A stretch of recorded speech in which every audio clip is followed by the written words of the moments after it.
거기서도 우물을 팠더라. 아멘. 새해맞이 저녁기도회 마지막 날입니다. 한 주 동안 매일 저녁 이 자리에 모인다고 하는 게 결코 쉬운 일이 아닌데 힘을 내어 함께 해주신 모든 분들께 감사드립니다. 간절한 마음으로 주님을 찾고 새해를 주님과 함께 시작하겠다, 그 다짐들 참으로 귀하고 아름답습니다. 주님께서 우리의 마음을 아시고 이 새해에는 더 크고 더 놀라운 은혜의 자리로 우리를 인도하시리라 믿습니다. 오늘 본문 이삭의 여정이 마침내 브엘세바에 이르는 장면입니다. 이번 기도의 첫째 날에 우리는 웃음의 사람 이삭을 만났습니다. 헛웃음이 아니라 진짜 웃음을 주시는 하나님, 그리고 불가능 속에서도 웃음의 선물을 주시는 하나님, 그 하나님을 묵상하며 은혜를 나누었습니다. 둘째 날은 순종의 사람 이삭을 만났죠. 두 사람이 함께 걸었다. 이 구절을 중심으로 이삭의 순종은 혼자의 힘으로 만들어낸 결단이 아니라 아버지 아브라함과의 관계, 그리고 하나님과의 신뢰의 관계 속에서 가능했던 순종이었습니다.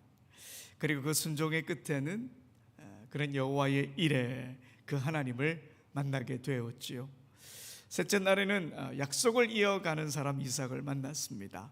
이삭은 아버지 아브라함에게 주셨던 동일한 약속을 하나님으로부터 다시 받았습니다. 그러나 그 약속이 자동으로 이어지는 게 아니라 아버지의 하나님을 나의 하나님이라고 고백하며 하나님과 1대1로 서는 자리에서 다시 주어지는 약속이었습니다.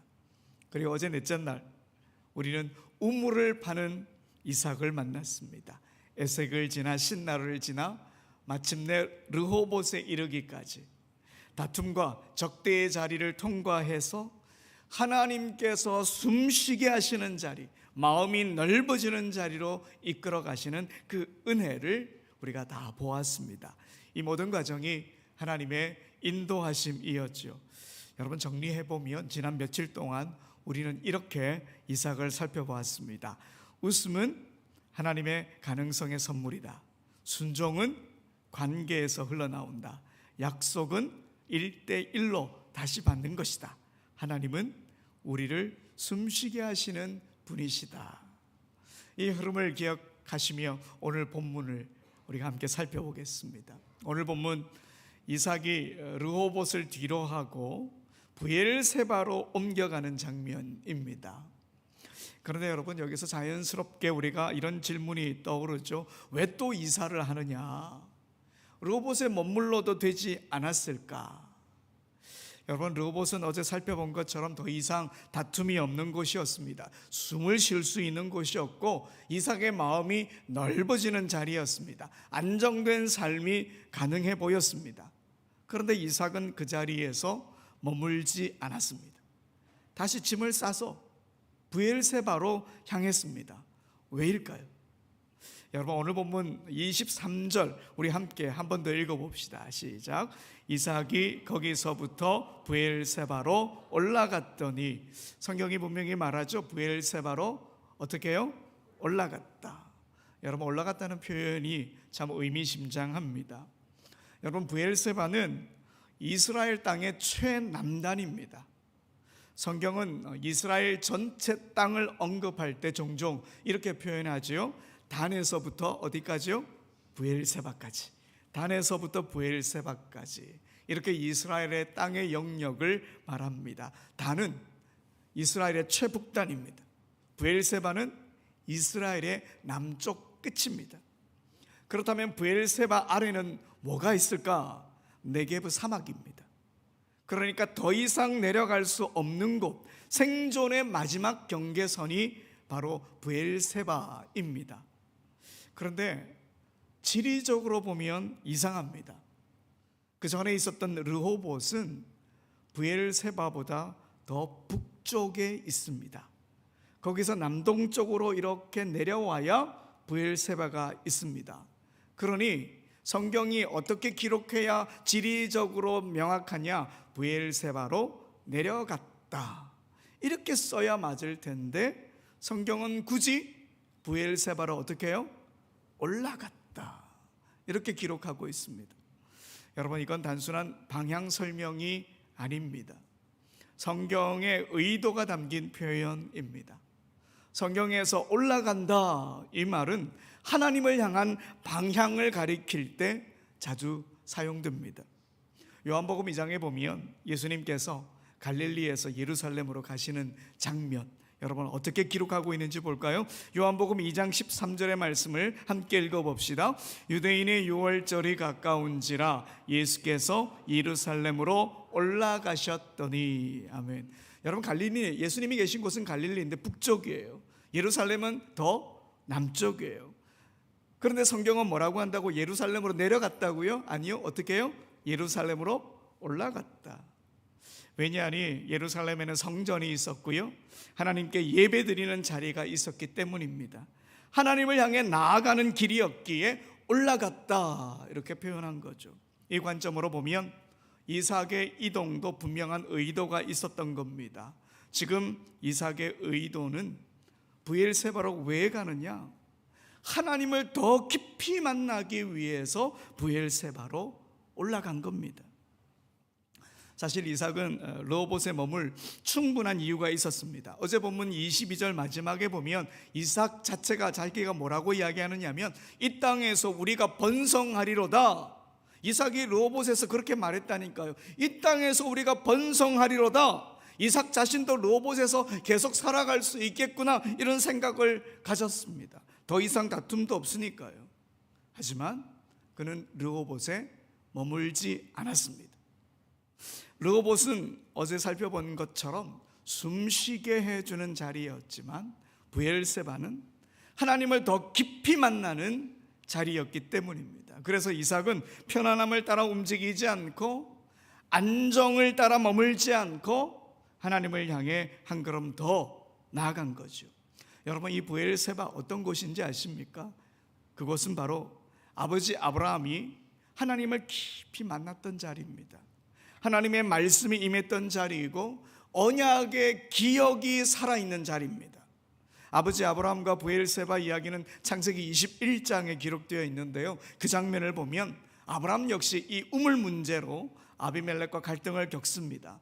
그러나 끝까지 다투지 않고 결국에는 이제는 우리 서로 해하지 말자, 그렇게 언약을 맺습니다. 그리고 그 자리에서 아브라함은 하나님께 예배합니다. 여러분, 창세기 21장 33절의 말씀을 함께 읽어보겠습니다.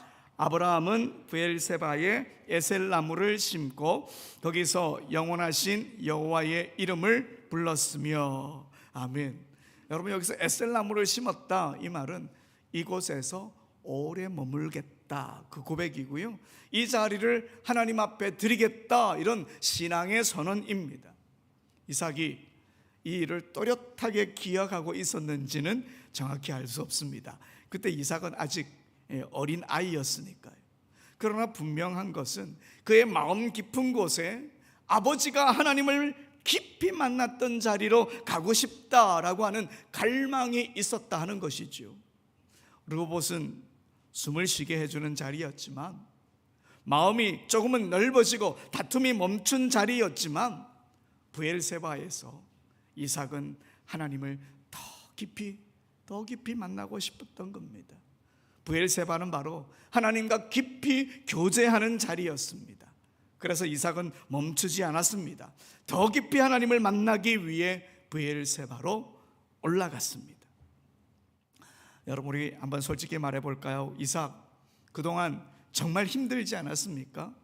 기근을 피해 그랄로 이사 왔고 하나님의 은혜로 큰 수확을 얻었지만 그것이 오히려 시기와 질투의 이유가 되었습니다. 우물을 파는 족족 시비가 붙었고 에색을 지나야 했고 신날을 지나야 했고 르호봇에 이르기까지 계속 가장자리로 밀려나고 양보하고 설명하지 못한 억울함을 삼켜야 했습니다. 겉으로는 아무 말 하지 않았지만 그 마음속에는 쌓여있는 스트레스, 두려움, 이런 게 얼마나 컸겠습니까?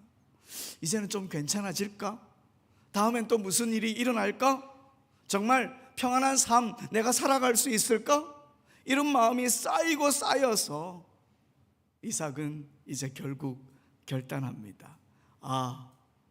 이 두려움 나 혼자서 어떻게 할 수 있는 게 아니구나. 하나님을 더 깊이 만나야겠다. 하나님을 더 깊이 만나야 되겠다. 그래서 그는 르호봇을 뒤로하고 브엘세바로 올라갑니다. 여러분, 이건 단순한 이사가 아니라 신앙의 결단입니다. 그리고 그곳에서 이삭이 하나님을 찾기 전에 하나님께서 먼저 이삭을 찾아오십니다. 여러분, 오늘 본문 24절 우리 한 번 더 읽어봅시다. 시작. 그 밤에 여호와께서 그에게 나타나 이르시되 나는 내 아버지 아브라함의 하나님이니 두려워하지 말라. 내 종 아브라함을 위하여 내가 너와 함께 있어 내게 복을 주어 내 자손이 번성하게 하리라 하신지라. 아멘. 여러분, 이 구절에서 주어가 누굽니까? 여호와. 하나님이 주어인 거예요. 브엘세바로 올라간 건 이삭이 맞지만 먼저 찾아오신 분은 누구냐? 하나님이십니다. 하나님은 이삭의 상황만 보신 게 아니라 그의 마음을 보고 계셨습니다. 지치고 눌리고 두려워하고 있던 그의 마음을 아시고 먼저 찾아오셨습니다. 하나님 이삭에게 왜 두려워하느냐 묻지 않으셨습니다. 대신 두려워하지 말라 말씀하셨습니다. 여러분, 이 말 무슨 뜻입니까? 이삭이 실제로 두려워하고 있었다 이 말이지요. 그러니 하나님께서 두려워하지 말라 이렇게 말씀하신 겁니다. 이렇게 믿음의 사람도 두려워합니다. 하나님 나라의 가치관으로 살아도 마음이 늘 강철처럼 단단한 것은 아니지요. 하지만 중요한 것은 이겁니다. 하나님은 그 두려움을 꾸짖지 않으셨습니다. 그 두려움을 외면하지 않으셨습니다. 하나님은 두려움의 마음을 만지시고 그 두려움 너머로 이삭을 부르십니다. 두려워하지 말라. 내가 너와 함께 있다. 여러분, 이 말씀이 바로 오늘 우리를 향한 하나님의 음성입니다. 우리 함께 외쳐볼까요? 두려워하지 말라. 내가 너와 함께 있다. 아멘. 제가 이렇게 잘 시키지 않죠. 제 스타일이 아닌데 박종순 목사님의 스타일인데 한번 해봤습니다. 오늘 아침에 말씀을 준비하다가 이건 꼭 해보고 싶다. 이건 해야 되겠다. 우리 한 번만 더 합시다. 두려워하지 말라. 내가 너와 함께 있다. 아멘. 이삭이 이제 이 약속의 말씀을 부여잡고요. 이삭은 그 자리에서 4가지 행동을 하게 됩니다. 여러분, 26장 25절에 보니까 이삭이 그곳에 뭘 했어요? 제단을 쌓고, 그 다음에 뭘 했을까요? 여호와의 이름을 부르며, 그 다음은요 거기서 장막을 쳤고, 그 다음에는요 우물을 팠더라. 이 4가지를 하는 거예요. 여러분, 이 4가지가 오늘 우리의 새해 신앙의 지표가 되어야 합니다. 2026년이라는 새해, 한 번도 가보지 않은 시간입니다. 앞날을 정확히 예측하며 사는 사람 아무도 없겠죠. 그래서 우리 마음에 언제나 두려움이 있습니다. 이삭 같은 생각이 우리 안에도 있는 것이죠. 새해엔 좀 괜찮아질까 염려하는 거예요. 새해엔 또 무슨 일이 생길까 두려운 마음이 있는 거예요. 새해는 정말 편안하게 살아갈 수 있을까 그런 의문이 드는 거죠. 하지만 여러분, 이런 두려움은 주님께 맡기고 우리가 붙들어야 할 태도는 분명합니다. 이삭이 어떤 일을 먼저 했죠? 제단을 쌓았습니다. 예배했다는 말이죠. 예배했습니다. 환경이 정리가 된 뒤가 아니라, 문제가 다 해결된 뒤가 아니라 두려움이 여전히 남아있는 바로 그 자리에서 하나님을 먼저 예배했습니다. 여러분, 이것이 새해의 우리의 우선순위입니다. 문제 해결보다, 상황을 설명하기보다, 우리가 계산하기보다 하나님을 우선에 두고 하나님 앞에 서서 예배하는 겁니다. 지금처럼 이렇게 우리가 예배하는 겁니다. 올 한 해 우리가 예배 자리를 더 귀하게 여깁시다. 우리 예배가 회복될 때에 하나님의 샬롬이 우리의 삶에 흘러 들어오니까요. 이제 이삭이 또 뭘 합니까? 여호와의 이름을 부릅니다. 이건 여호와의 이름을 부른다라고 하는 것이 여러 가지 의미가 있겠지만 이건 기도하는 겁니다. 하나님과의 교제 속에서 하나님과 깊은 관계로 나아가는 길인 거예요. 여호와 하나님의 이름을 부른다 하는 것은 하나님을 하나님으로 인정하는 신앙 고백입니다. 여러분, 우리가 피아노를 보면서 이거 피아노 아니다, 피아노라고 안 하고 다른 이름을 부르면 이게 피아노를 인정하는 것입니까? 아니죠. 여호와 하나님을 인정한다고 하는 것은, 이름을 부른다고 하는 것은 하나님을 내가 하나님으로 인정합니다, 바로 이 고백인 것이죠. 여러분, 김춘수 시인의 꽃이라고 하는 시 모두 다 좋아하시죠? 내가 그의 이름을 불러주었을 때 그는 나에게로 와서 꽃이 되었다. 고등학교 때 열심히 읽었던 식구 중에 하나였는데, 누군가의 이름을 부른다는 것 정말 어마어마한 사건입니다. 이처럼 이삭은 여호와의 이름을 부르며 하나님과의 깊은 교제로 나아갔습니다. 아마 이삭이 이렇게 했을 겁니다. 여호와 하나님, 제가 여기까지 왔습니다. 여호와 하나님, 제 마음이 많이 지쳤습니다. 여호와 하나님, 하나님을 하나님이라고 부르고 주님 앞에 나아가오니 나의 두려움 모두 다 내려놓습니다. 하나님, 나와 함께 주십시오. 이렇게 하나님을 불렀을 겁니다. 여러분, 새해엔 더 깊이 우리가 하나님을 만나게 되기를 소망합시다.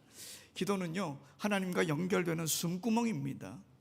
새해에는 더 많이 하나님의 이름을 부르며 더 깊은 교제의 자리로 나아가 하나님의 은총을 경험하고 하나님의 뜻을 깨닫고 하나님의 길로 나아가게 되길 소망합니다. 이제 이삭, 그가 세 번째 보인 행동이 뭐죠? 장막을 쳤어요.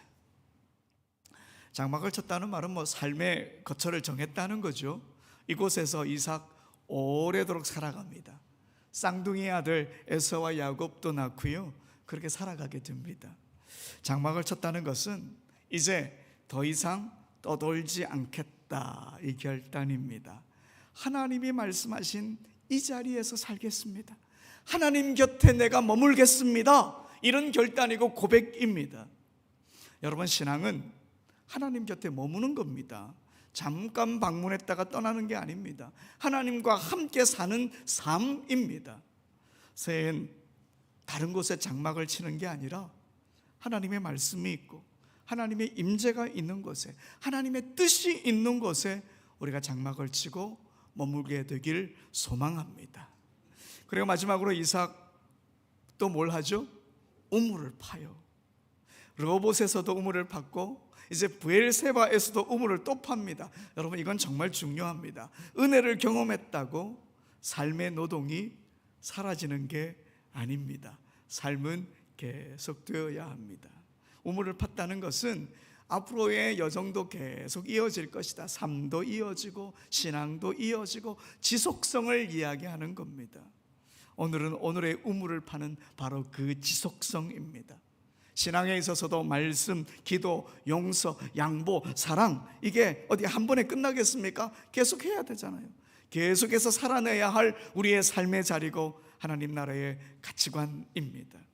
여러분, 새해엔 우리의 삶의 자리를 더 견고히 지켜냅시다. 우리의 신앙을 더 꾸준히, 더 성실하게 지켜갑시다. 한 번 예배했다고 안심하고 한 번 기도했다고 이제 충분히 기도했네, 그러지 마시고 계속 삶의 자리를 지키고 계속 신앙의 자리를 지켜나가는 우리가 되기를 소망합니다. 그런데 여러분, 이렇게 하나님 앞에 서며 살아가던 이삭에게요, 또 하나의 놀라운 일이 벌어집니다. 바로 그 브엘세바로 그랄 왕 아비멜렉이 찾아오는 겁니다.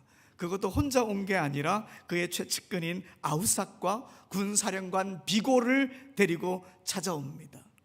이삭의 입장에서는 적잖이 놀랄 만한 장면이었을 겁니다. 르호봇에서도 지금까지 브엘세바에서도 블레셋 사람들 더 이상 이삭을 건드리지 않았는데, 그래서 조용히 평온하게 살고 있었는데 갑자기 왕이 직접 찾아온 겁니다.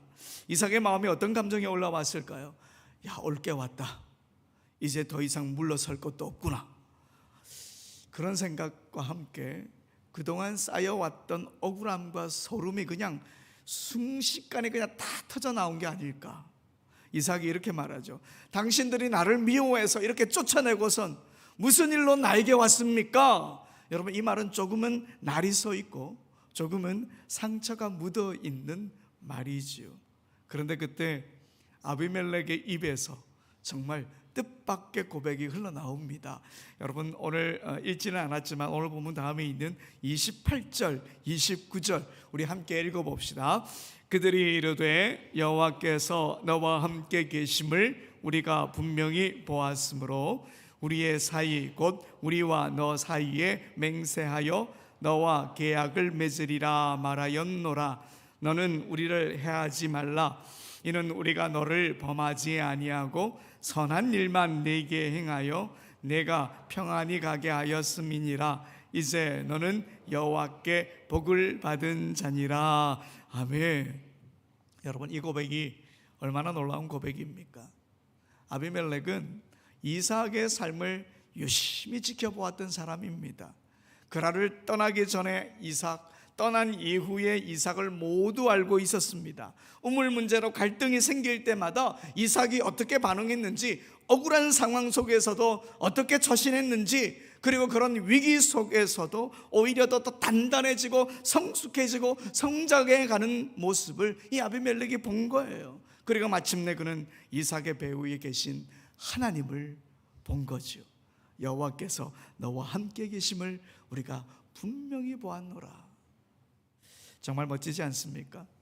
이삭이 하나님에 대해 길게 설명한 적이 있습니까?